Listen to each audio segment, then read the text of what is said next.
നമസ്കാരം. റാഫ്റ്റോക്ക് മലയാളത്തിലേക്ക് അവർക്കും സ്വാഗതം. പുതിയ ഹെഡ് കോച്ച് ഡേവിഡ് കാറ്റാലയുടെ ബാക്ക് റൂം സ്റ്റാഫിൻ്റെ കാര്യത്തിൽ കേരള ബ്ലാസ്റ്റേഴ്സ് ഒഫീഷ്യലായിട്ട് വിശദീകരണം നൽകിയിരിക്കുകയാണ്.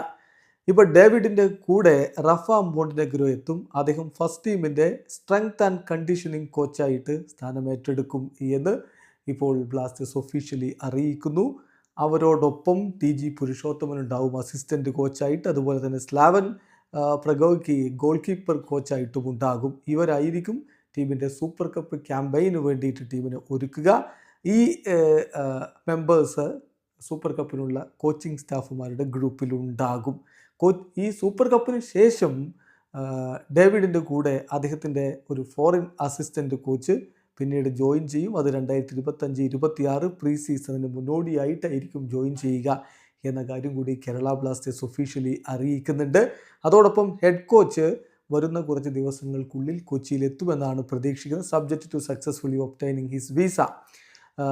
അങ്ങനെ എത്തിക്കഴിഞ്ഞാൽ ഇമ്മീഡിയറ്റ്ലി അദ്ദേഹം സൂപ്പർ കപ്പിനുള്ള ആ ഒരു പ്രിപ്പറേഷൻ്റെ ഭാഗമായിട്ട് ടീമിനോടൊപ്പം ചേരും എന്ന കാര്യം കൂടി ഇപ്പോൾ ഒഫീഷ്യലായിട്ട് കേരള ബ്ലാസ്റ്റേഴ്സ് അറിയിക്കുന്നുണ്ട്. എന്തായാലും ഇനി ഫർദർ അനൗൺസ്മെൻറ്റ് ഫോറിൻ അസിസ്റ്റൻ്റ് കോച്ചിൻ്റെ കാര്യത്തിൽ ഡ്യൂ കോഴ്സ്, അതായത് സമയമാകുമ്പോൾ കൃത്യമായിട്ട് കേരള ബ്ലാസ്റ്റേഴ്സ് അറിയിക്കും എന്ന കാര്യം കൂടി ഇപ്പോൾ ഒഫീഷ്യലി പബ്ലിഷ് ചെയ്യുന്നു. വീഡിയോ അവസാനിക്കുന്നു. ഫുട്ബോൾ ലോകത്തെ കൂടുതൽ വിശേഷങ്ങളുമായി റാഫ്റ്റോക്സിൽ എത്താം.